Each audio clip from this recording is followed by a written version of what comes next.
Hi there. Welcome to BSAD 450 Professional Sales. This is week one. In week one, we're talking about personal selling. But before we get into the material, let's talk a little bit about the books that you'll need to review this semester. The first one is a favorite of mine. It's How to Win Friends and Influence People. It's by Dale Carnegie. I've read this, I couldn't tell you how many times. I have a lot of copies, and I have this little one you'll see me walking around with. And it's honestly what it's all about when we're talking about sales. A lot of people think of sales, they think of cocky and confident and people who can really talk and people who just have these crazy lifestyles. And all that can be true. But really effective salesmen and saleswomen are all about what chapter 1 talks about in our textbook here. And we're talking about personal selling. So I wanted to take a minute before you jumped into the materials this week to talk to you directly about personal selling. And really, it's about relationships. And it's not that much different from the relationships where you have people in your life. A special someone, a sibling, your parent, your grandparent, your best friend. What makes a great relationship? Things like cohesion, things like common interest. Everyone likes a friend who calls you up and says, "Hey, how are you doing today?" And that's the same thing in sales. That's personal selling. That's relationships.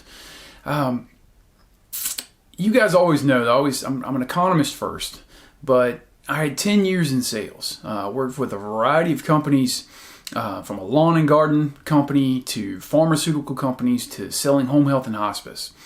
And the one thing that was the constant with all of those different goods and services were the relationships I built. Some of my best friends in the world are customers I used to have. And it's because we built a relationship that they knew they could trust me. And a lot of relationships are built on trust. Have you ever had that friend that always takes and never gives? I think we all have. It's frustrating. It's hard to stay friends with someone like that.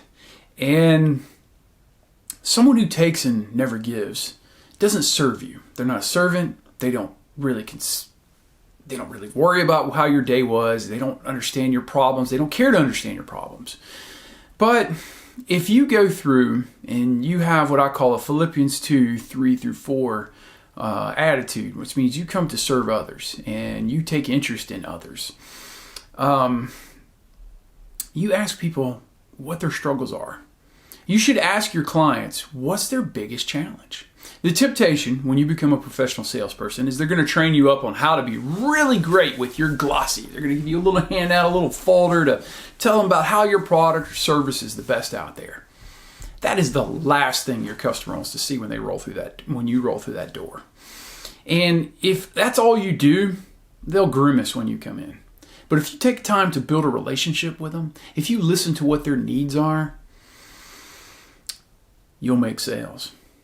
So back to the economics. Principle number 4 of economics, rule number 1, is people respond to incentives. They have to have an incentive to buy your product. You're not going to roll in there and convince them to buy something that they don't need. That's cliche. That might be something you see on television or in the movies. That's not how sales works. What you need to do is first identify a problem that a client is having. First of all, if they don't have the problem, they're not your client.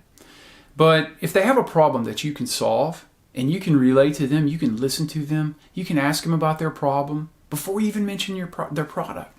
And you say, what's really your problem? Who's making this decision? Why is this a problem? And then you uncover from your client what the real problem is.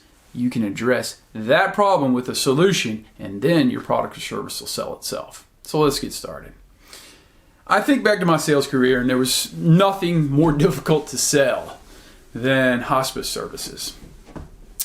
I was basically the person at a representative for a hospice in Charleston, South Carolina, and I would go to the local cancer center, and right after a doctor told someone, you know what, there's nothing else we can do, we're going to send you home, make you comfortable, I was the next guy through the door. I had to sell them on going home and dying peacefully. That was one thing, but that really wasn't why I was there. Most people at that point are going to have to go home with a hospice. There were 60 other hospices in that city. Why was I the one the doctor called?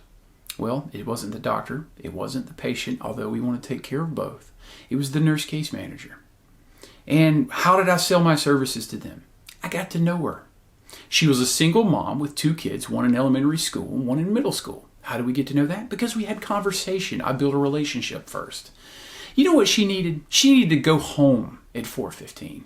And she would have a patient discharge at 3:30, and it takes on average 2 hours to send a patient home. As I got to know this nurse case manager, I said, you know what? If anybody calls after 2, you call me, let me know a name and a room number and that you're referring them to me, and you're done. I'll take it from there. That's sales. I sold my hospice. My hospice had to have been high quality or else they wouldn't have used us. Okay? The medical community doesn't use home health and hospices that can't take care of people. That was a given. There were 59 other cats out there that could do that. But what the other 59 didn't see is that this nurse case manager needed to pick her child up at 4:15 and take her to some sports practices. It could be 4 o'clock, and that nurse case manager knows she could call me, and I'm up there, and the job is done, and she can trust me. That's why I got that sale. And that is why I became the person they called when unfortunate news came out of the cancer center. So I'm telling you, if you can sell hospice through relationships, I've sold clay pots through relationships. I've sold fertilizer, grass seed, pharmaceuticals, enlarged prostate pills. You name it, I've done it. And it's all about personal selling, and it's all about relationships. And this course, this book, and this textbook provide the structure to make you one heck of a salesperson. But that also makes you one heck of a relationship builder.